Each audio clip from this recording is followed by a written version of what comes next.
aumenta mi fe, Señor, aumenta mi fe,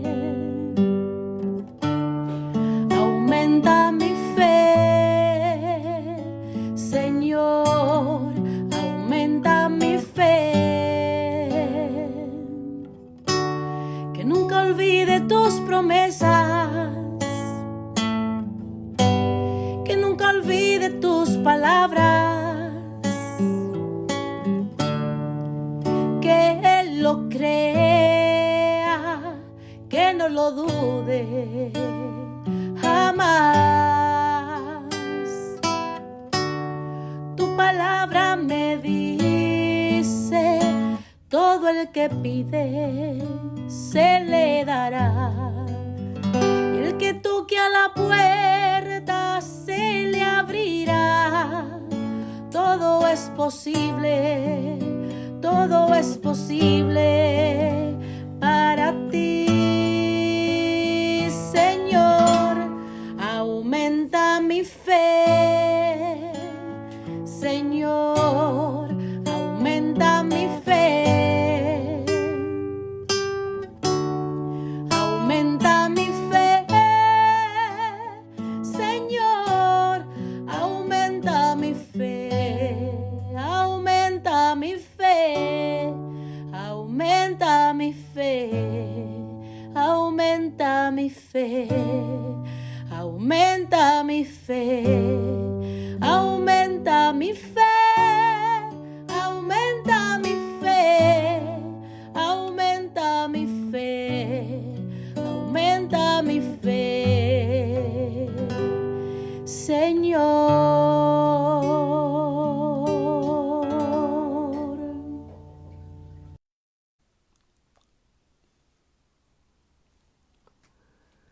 Saludos en este glorioso día y bendiciones a los radiocreyentes que escuchan Jesús y María Radio, que están sedientos de la palabra de Dios. Les envía un saludo su hermano Américo Tejada, de la parroquia San Simón Stack San José, que está localizada en el Bronx y pertenece a la Arquidiócesis de Nueva York. Estamos aquí todos los lunes y los domingos de 5 a 6 p.m. hora de Nueva York. A los hermanos y hermanas que viven en la ciudad de Nueva York, que quieran ponerse en contacto con su servidor, pueden llamarme al 718-933-5299. En este segmento de estudio bíblico titulado Crece en tu fe, estamos estudiando el Evangelio según San Lucas. El evangelista Lucas fue discípulo y compañero del apóstol San Pablo. Fue de origen antioqueño, era pintor y médico. Buen conocedor de la lengua griega, hombre culto, escritor con mentalidad histórica. La tradición apostólica consideró desde el inicio este evangelio como texto sagrado inspirado por Dios. La identidad del evangelista Lucas, por consiguiente, es dinámica y quiere transformar los rasgos del creyente en los de aquel en quien se cree. Y este es Jesús, que es palabra de Dios, que reveló en el suyo el rostro del Padre. Este evangelio es el evangelio de la misericordia. Describe a Jesús como centro del tiempo. En Jesús se cumple tanto el pasado de la promesa hecha a Israel, como el futuro de la salvación abierta a toda la humanidad. El evangelista Lucas se dirige a un lector que proviene del paganismo, pero que ya es creyente y que desea conocer cada vez más a fondo el rostro amado de su Señor y Salvador, Jesús. Estamos en el capítulo 7 del Evangelio según San Lucas, donde el Señor Jesús resucita al hijo de una viuda que acababa de morir. Pero antes vamos a comenzar con una oración. Y lo hacemos en el nombre del Padre, del Hijo y el Espíritu Santo. Señor, que todo lo que hagamos este día inicie con tu bendición y termine con tu ayuda. Que todo lo que digamos este día sea motivado por tu amor e inspirado por tu gracia. Que nuestras obras de este día reciban tu inspiración y perduren en tu paz. Todas estas cosas, Padre Celestial, te las pedimos en el dulce y poderoso nombre de tu Hijo Jesús, que vive y reina en unión del Espíritu Santo, quien es Dios, por los siglos de los siglos. Amén. Los créditos de estudios bíblicos son dados al Padre Silvano Fausti, a la Biblia de Jerusalén y a la hermana Evelyn Morán y su ministerio de música. A los hermanos y hermanas que viven en el Bronx, para invitarlos a nuestro ciclo de oración de la parroquia San Simón Stack San José, que está localizada en el 2191 Valentine Avenue, esquina calle 182, comenzando con la misa a las 7:30 p.m. todos los viernes por la noche. Para anunciarles que también tendremos una misa de sanación el segundo viernes de cada mes a las 7:30 p.m., donde se impartirá el sacramento de la unción de los enfermos y también se orará por ellos. Así que traigan todos sus enfermos o vengan para orar por ellos. Habrá acceso para personas en sillas de ruedas. También tendremos una hora santa con la exposición del Santísimo, todos los jueves de 7 a 8 p.m. Así que están todos invitados. En el segmento anterior decíamos que en la sección anterior se hablaba del camino de la fe del israelita a través de temas típicos para Israel, como son el perdón, el banquete, el sábado. Ahora se habla del camino de la fe de todo hombre a partir de la esperanza común a todos. El deseo imposible de salud y de vida, que siempre es aniquilado por el poder de la muerte.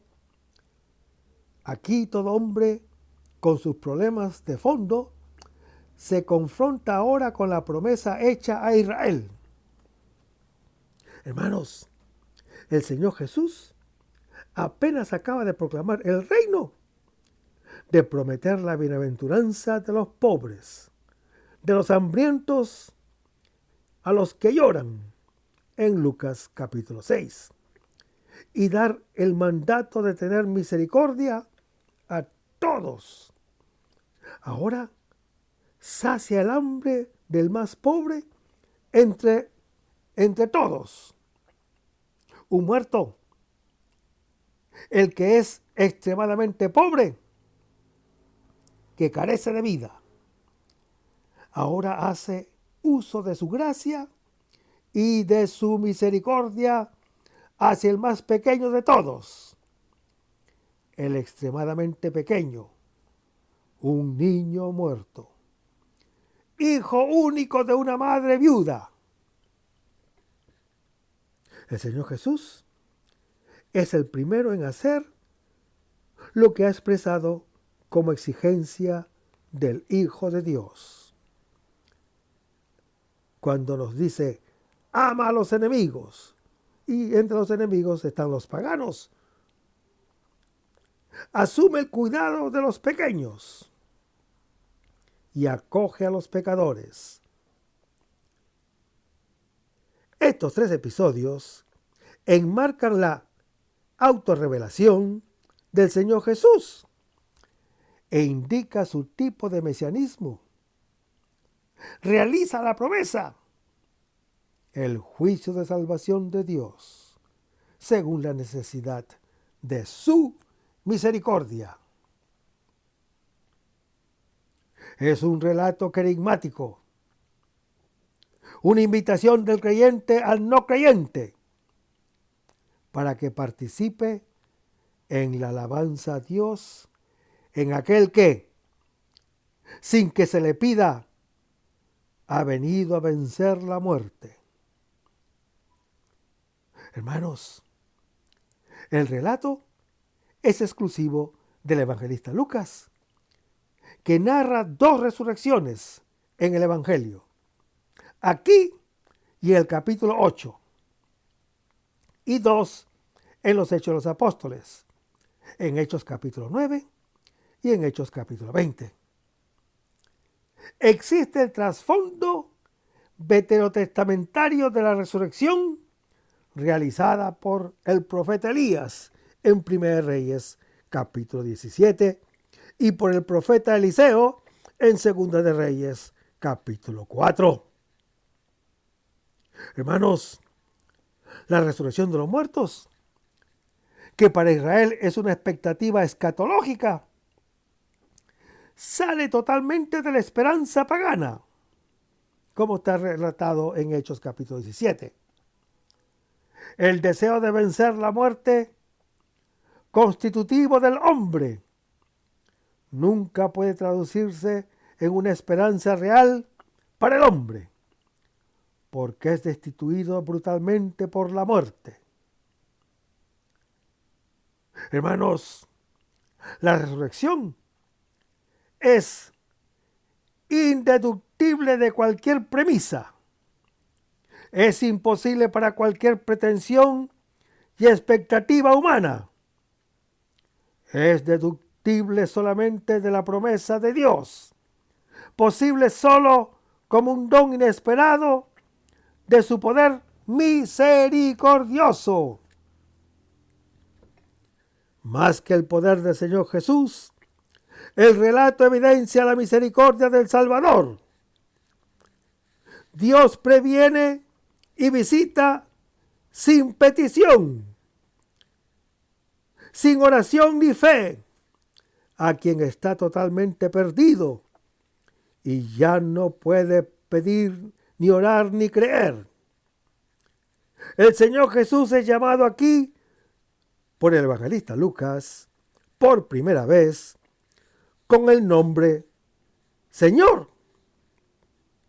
Esto significa que este pasaje lo revela plenamente, incluso a nivel de redactor y lector. Es el Señor de la misericordia, autor de la vida, vencedor de la muerte. El hijo de la viuda es descrito en términos que aluden al mismo Jesús muerto y resucitado.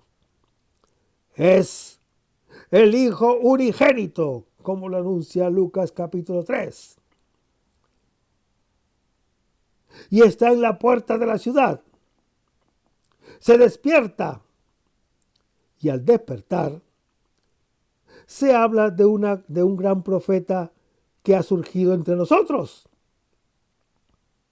Hermanos, este intercambio de figura está sobre impresión.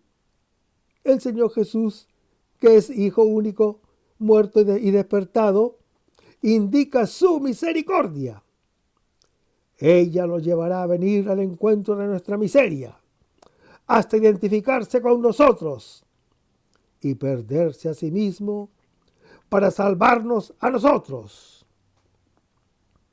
El relato quiere despertar la fe en la misericordia de Dios hacia los pequeños y los que lloran.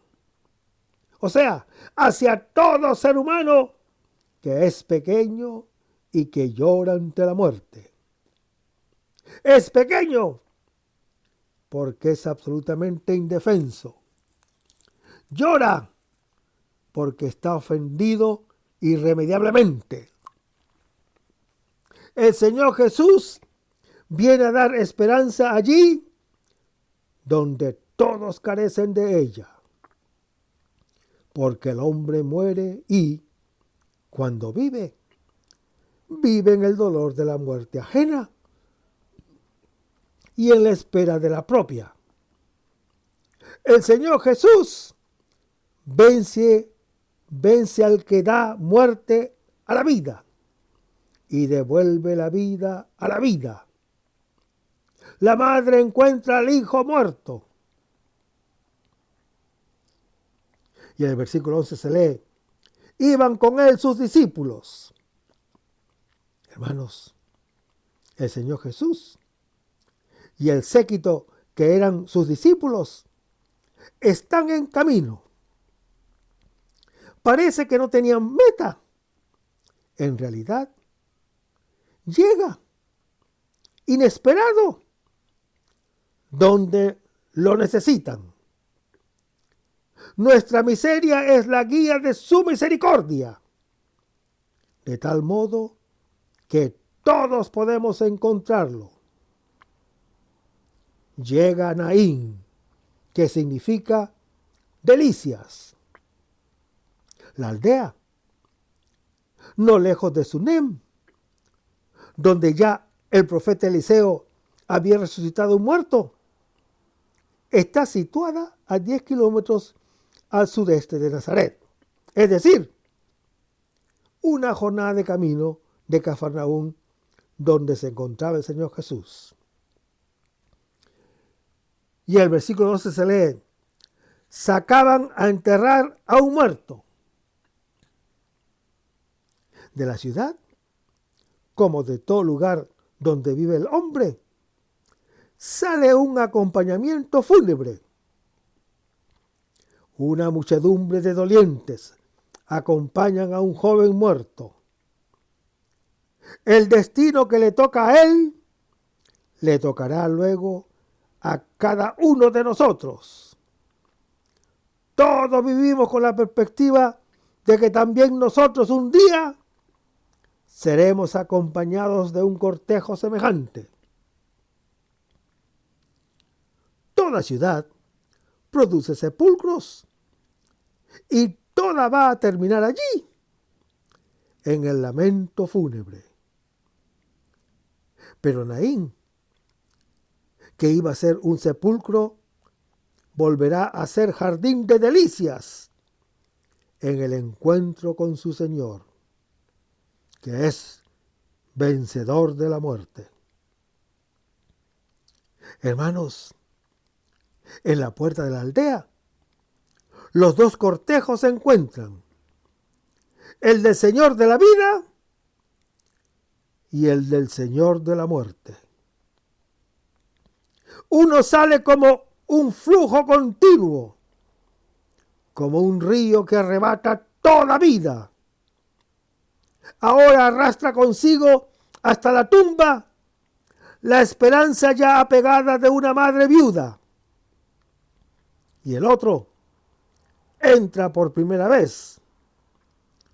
Ha muerto el hijo y sobrevive la que engendra la vida. Esta madre, hermano que me escuchas, que engendra y sobrevive solo para la muerte, es figura de toda vida, que es para la muerte. Es una madre viuda sin esposo, sin amor y sin defensa, pobre y abandonada. Carece de derechos y de identidad y tampoco puede adquirirlos en el Hijo, porque Él ha muerto. Hermanos, esta viuda es imagen de toda la humanidad, ya alejada de su esposo, que es Dios. Él es el verdadero acompañante del hombre, a quien Él ha creado a su imagen y semejanza, para ser amado con todo el corazón, como lo anuncia Deuteronomio capítulo 6. Sin Él, hermano que me escuchas, el hombre no puede engendrar sino para la muerte. San Ambrosio, gran santo de la Iglesia Católica, ve en esta mujer también a la Iglesia que llora a sus hijos pecadores, muertos y perdidos por el pecado. Con ella, toda la muchedumbre de los fieles llora. Cristo restituye al pecador al seno de la madre, que es la Iglesia afligida, y a la alegría de los hermanos. La numerosa muchedumbre que acompaña a la mujer indica la consistencia del cortejo de toda muerte que involucra a todos, porque en ella se llora con anticipo la propia. Hermanos, toda muerte es de todos y de cada uno. A este cortejo le hacen de contrapunto el cortejo conducido por el Señor Jesús, primogénito de entre los muertos, como lo anuncia el apóstol Pablo en su epístola a los Colosenses capítulo 1. El primero de una multitud de muchos hermanos, como lo anuncia Romanos capítulo 8.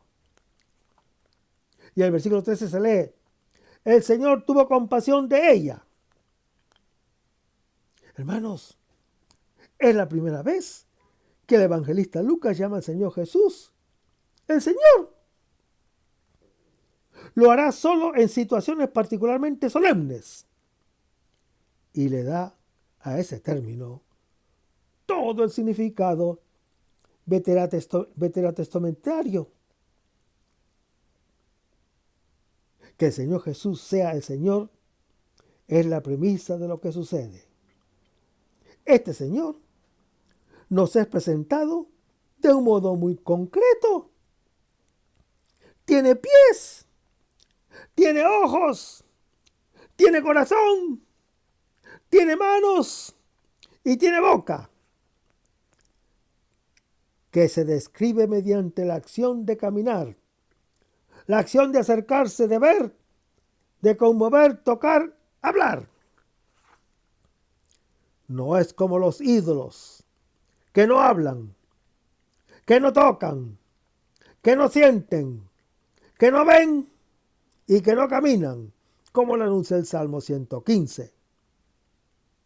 Hermanos, Dios es pies para salir al encuentro del creyente, ojos para verlo, corazón para amarlo, manos para tocarlo, palabra para comunicarle su vida.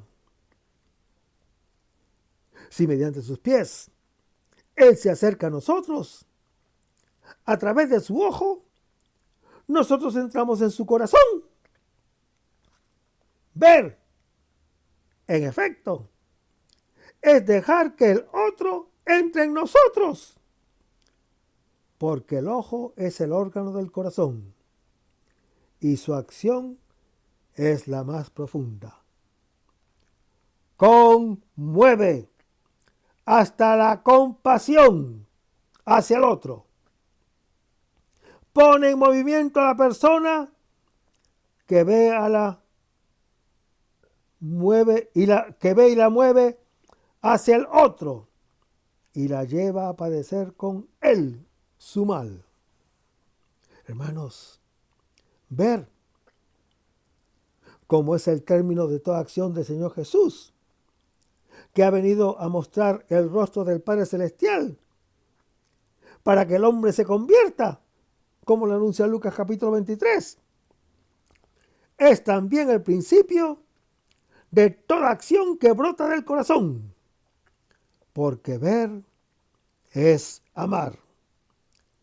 Y el ojo se detiene solamente donde mueve el corazón.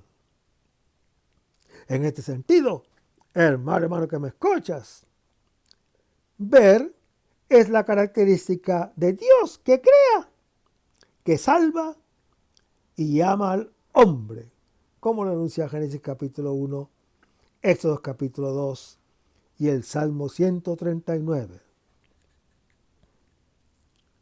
El Señor Jesús, que ve, se conmueve y se hace presente, llama al samaritano en Lucas capítulo 10 y al padre del hijo perdido en Lucas capítulo 15. Es la verdadera imagen del Dios misericordioso, del Dios apasionado por el hombre, su hijo perdido. Es la curación de la imagen satánica de Dios que ha inducido al hombre a huir de su presencia y a esconderse de él, como lo anuncia Génesis capítulo 3. Solo viendo a este Dios en el Señor Jesús se da el paso del miedo a la confianza, de la muerte a la vida, de la ley al evangelio, de la ley mosaica, por supuesto.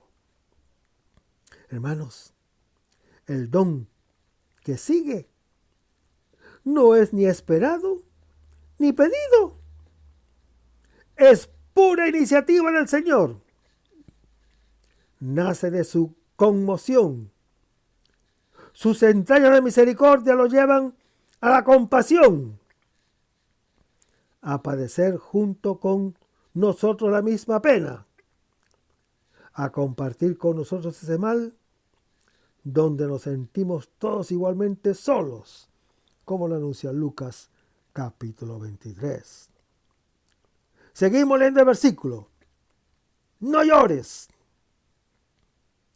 Son las únicas palabras del Señor Jesús a esa mujer.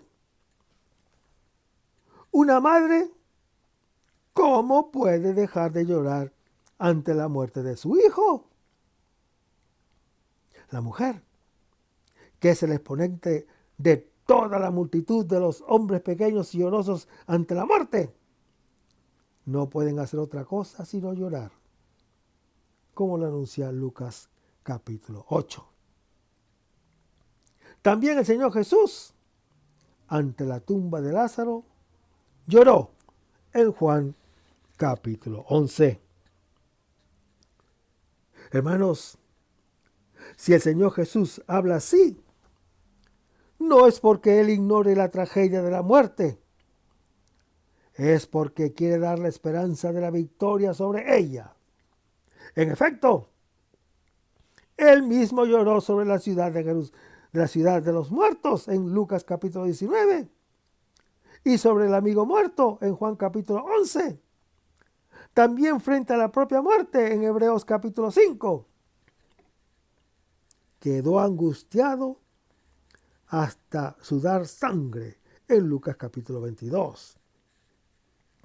Pero sus lágrimas han enjugado nuestro llanto y contienen su promesa de vida. Esta esperanza es cubierta con el velo del propio llanto, señal de la desesperación humana frente a lo inevitable. Hermanos, el Señor de la vida está delante de nosotros.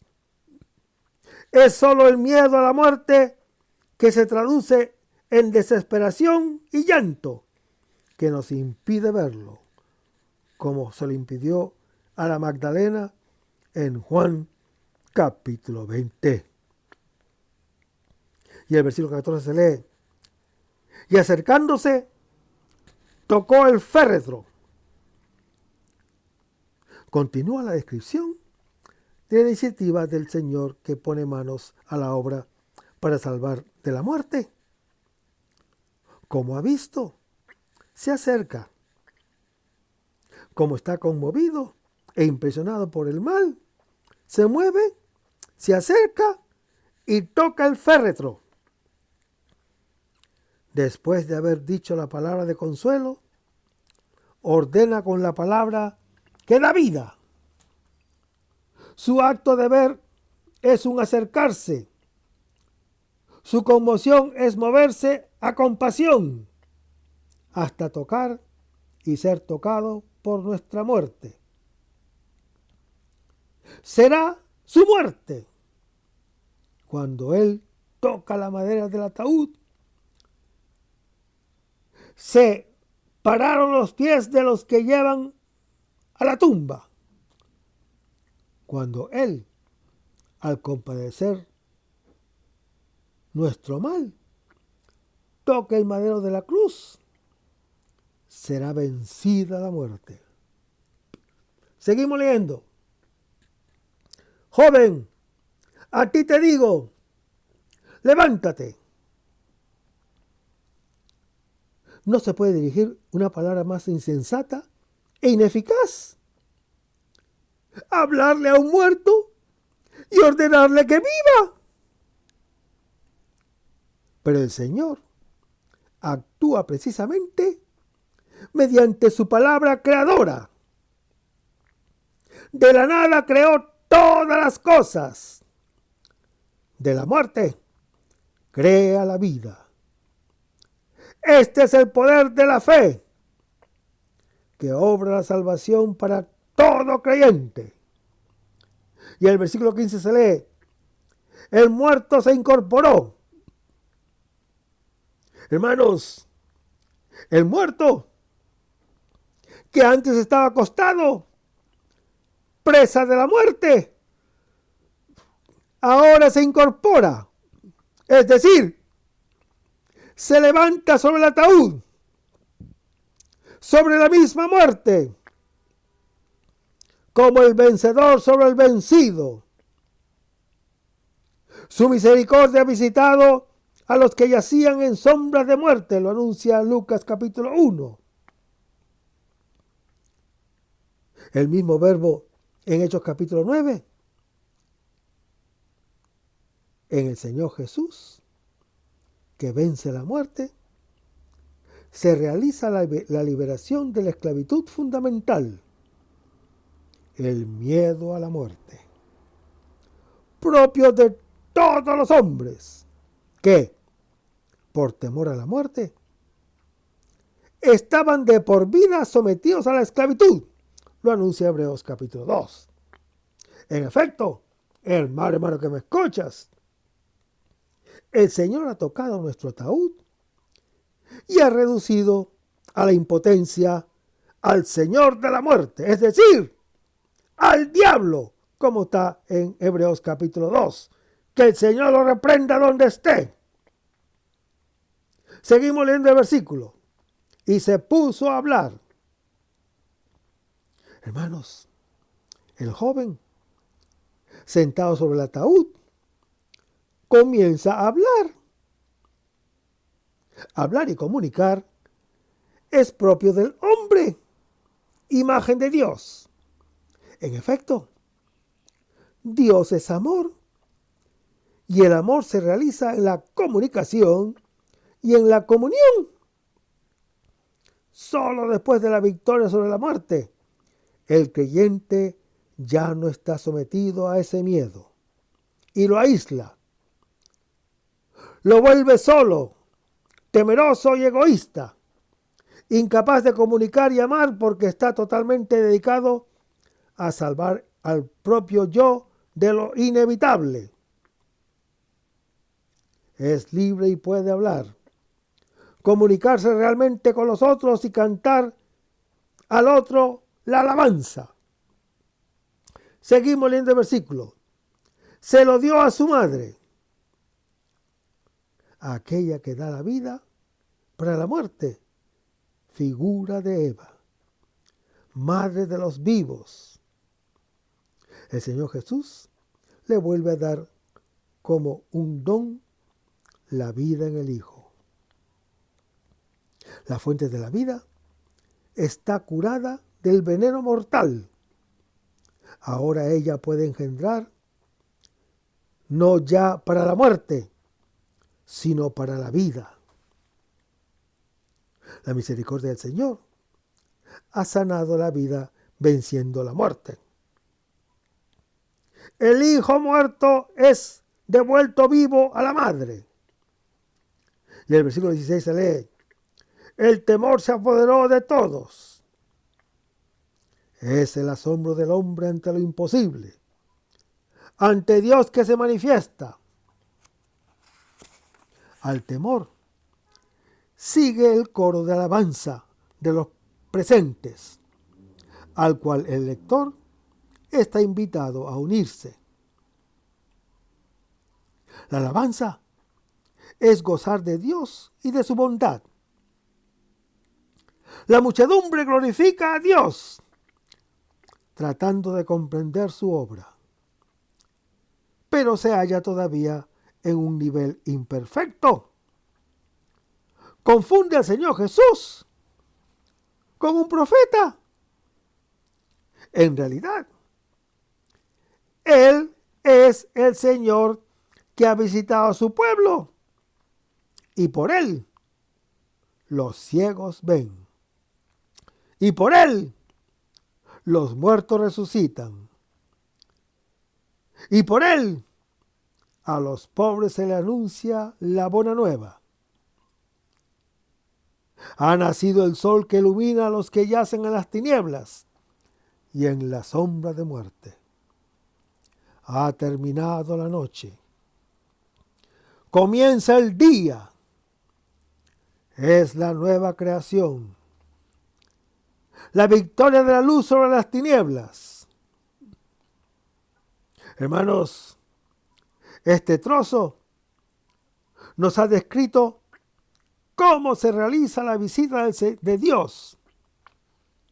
El Señor camina.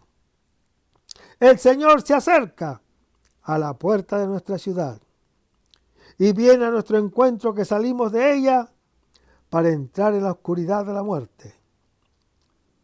El Señor ve y se conmueve y con su palabra hace cesar el llanto e iniciar la esperanza. Por consiguiente, se hace presente. Toca la muerte. Detiene sus pies y da la orden. Y dice, ¡levántate! Y todo esto lo hace sin ningún requerimiento. Y ese requerimiento sería, por otra parte, insensato para los vivos e imposible para los muertos. En efecto, hermano que me escuchas, Él es la misericordia que colma nuestra miseria. El relato sirve para suscitar en el lector esa fe que tuvo el centurión. Así también nosotros los creyentes, que no podemos a veces encontrarlos personalmente, como los de Naín, podemos encontrarlos en la fuerza de su palabra. Y nos animamos a pedir lo imposible, que se puede realizar incluso en su ausencia, como nos enseña el trozo anterior. Y el versículo 17 se lee,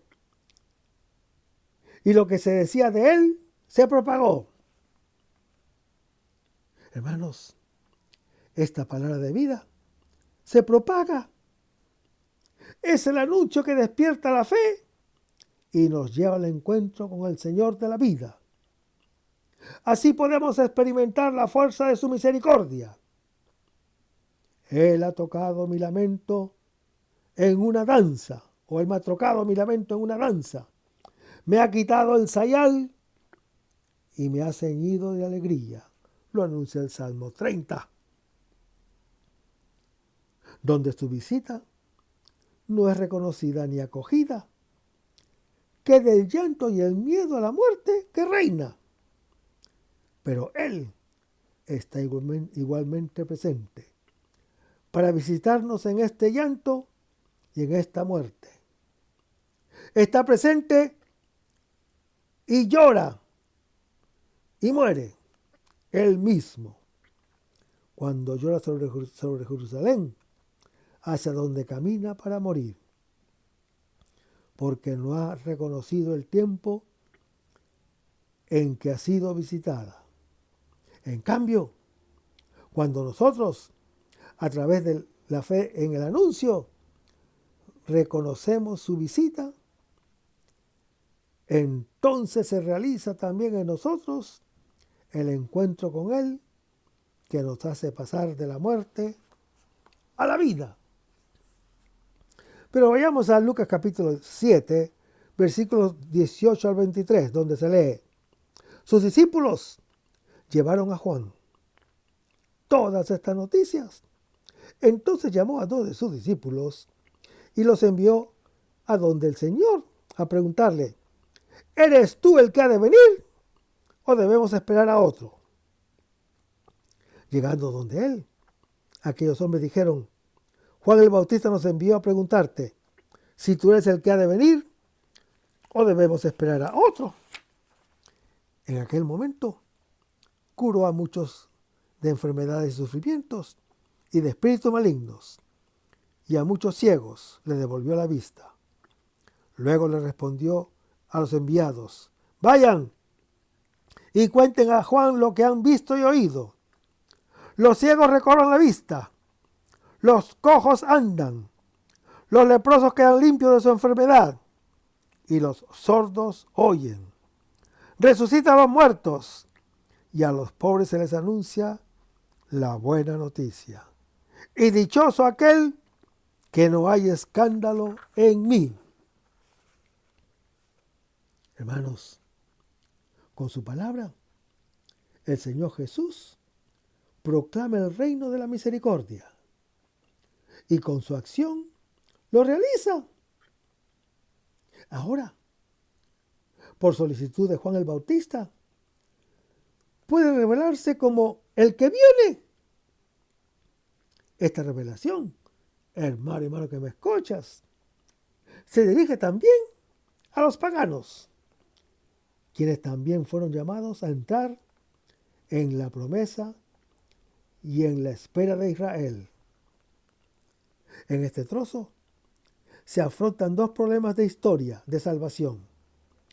Uno se refiere al pasado y el otro se refiere al presente. El primero es este. Si el mesianismo pobre y humilde del Señor Jesús responde a la promesa de Dios, ¿qué pasa con las grandes expectativas de Israel? El segundo es este. ¿Cómo puede el Señor Jesús ser el Mesías, el Salvador, si la historia después de él continúa todavía ni más ni menos como antes? El evangelista Lucas identifica los dos problemas porque tiene una raíz común, la de la expectativa del hombre, que es diferente de la promesa de Dios. Y responde mostrando que la historia del Señor Jesús, que cura y perdona, como relata Lucas capítulo 21. A los enfermos es la realización de la promesa. La expectativa de Israel y de todo hombre está enfocada y encaminada hacia Él, que deja que la historia continúe como historia concreta de salvación, lugar constante del mal y del bien, de pecado y de justicia, de miseria y de misericordia. Hermanos, el meollo de la cuestión, siempre actual, es el tipo de mesianismo del Señor Jesús que contradice el delirio de poder y de gloria del hombre. Su mesianismo, pobre y humilde, así constituyó un problema para Israel, así constituye un problema para el hombre de hoy. En efecto, hermano que me escuchas, el hombre siempre está enfermo del milenarismo. Espera y sueña una historia diferente de la real, donde termina la contradicción y la cruz sea absorbida totalmente en la resurrección, donde solamente haya frutos sin otros costos y donde ya no existe el mal. Pero esto se dará solamente al final o en el final. Antes será siempre el tiempo de la siembra y son inalienables tanto la contradicción como la cruz hasta el final. Los cortocircuitos iluminan al instante y hacen nacer varios iluminismos tan optimistas como patéticos, que en realidad queman los hilos tenues que vinculan e iluminan la realidad. Estamos llamados al seguimiento del Señor Jesús, pobre y humilde, que no ha liquidado la historia, sino que la vivió de la parte de aquel que, sin cometer el mal, se hace cargo de él y lo detiene en la propia cruz, que es el único camino hacia la resurrección. Sobre este tema, el error es constante y concierne a hebreos y cristianos. El Bautista y los discípulos ayer y hoy y mañana, el mismo error lo cometen también los ateos, pero con un corazón más liviano. Lo trágico es que pasa inadvertido y mueve mucho celo equivocado en busca de atajos para llegar al reino, los cuales no hacen más que retrasarlo. Israel, hermano que me escuchas, al igual que nosotros, esperaba un Mesías que tomara en sus manos el poder y eliminara todos los males.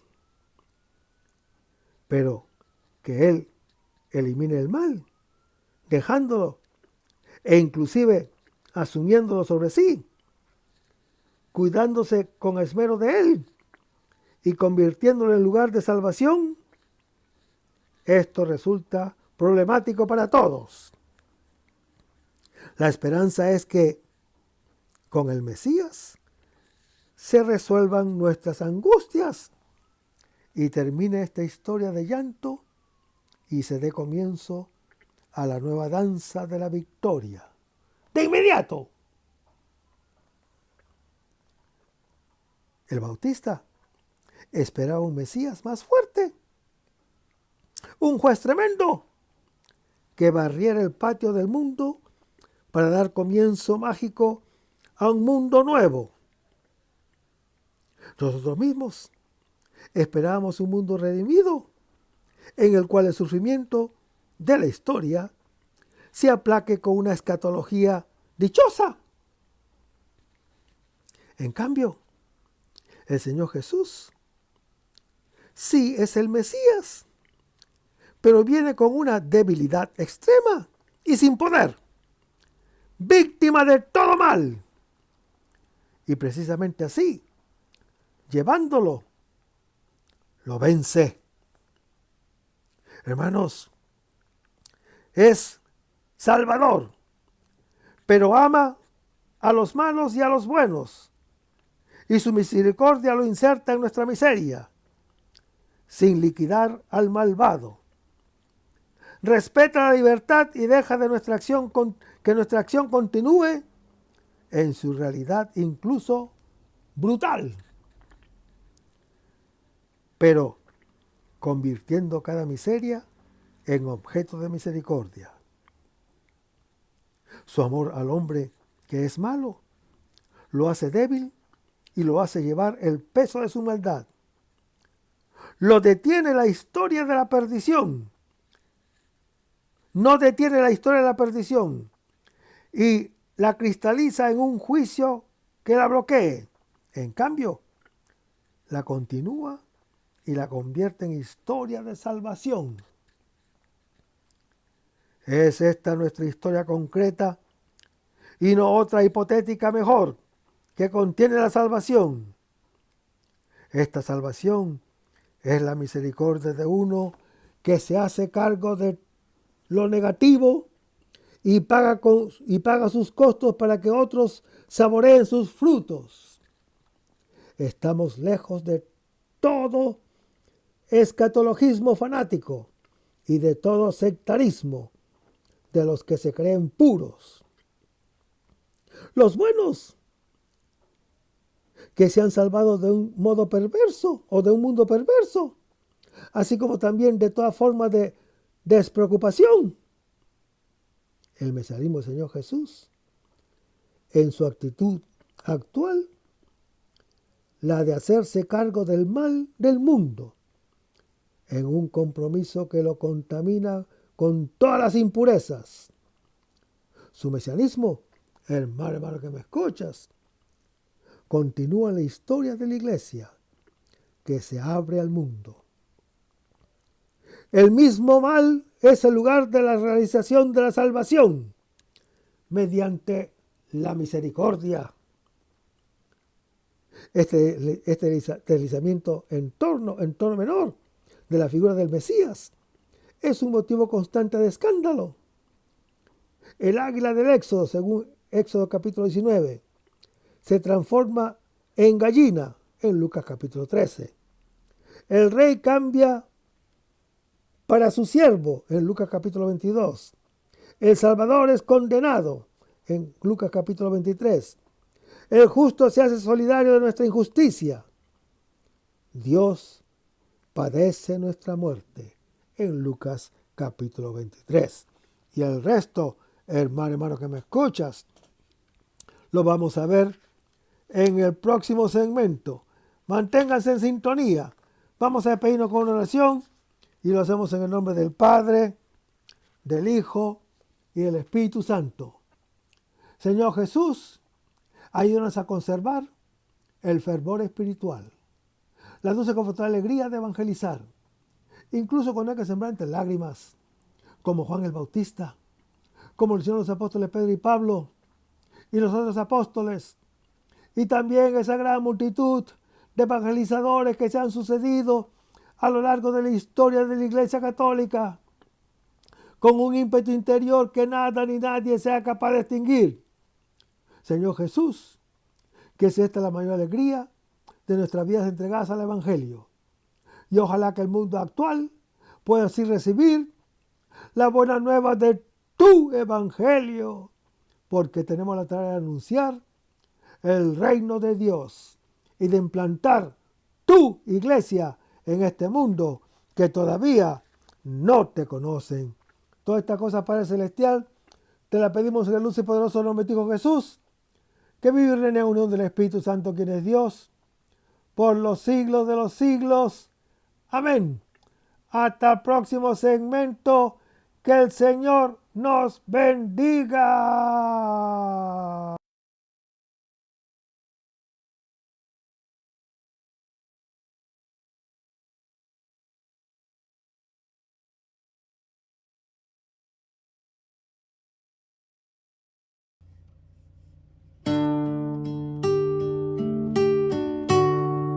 Aumenta mi fe, Señor, aumenta mi fe.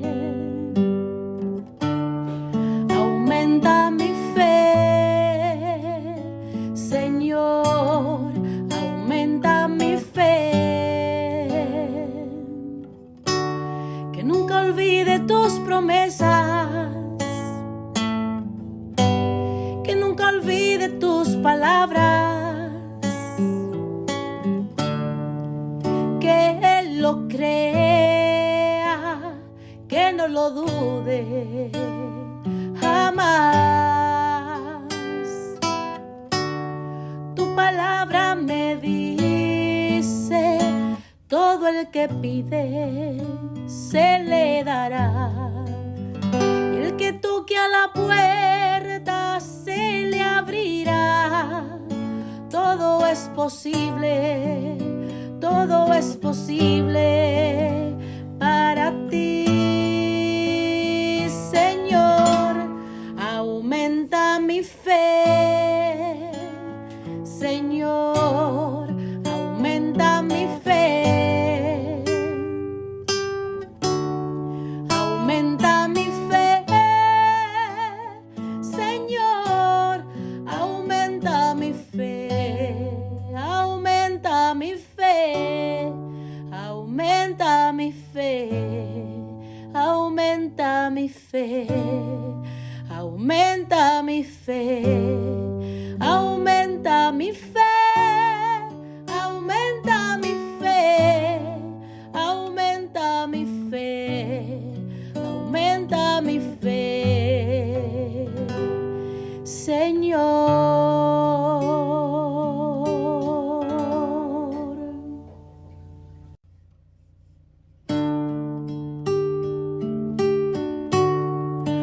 Aumenta mi fe, Señor, aumenta mi fe. Aumenta mi fe, Señor,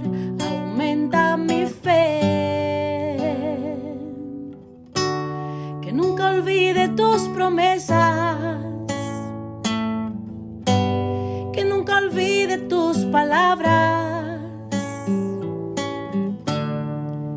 que Él lo crea, que no lo dude jamás.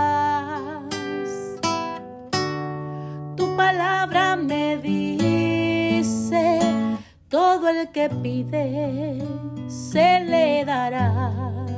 El que toque a la puerta se le abrirá. Todo es posible, todo es posible para ti, Señor. Aumenta mi fe, Señor, aumenta mi fe. Aumenta mi fe, Señor, aumenta mi fe. Aumenta mi fe, aumenta mi fe. Aumenta mi fe, aumenta mi fe. Aumenta mi fe,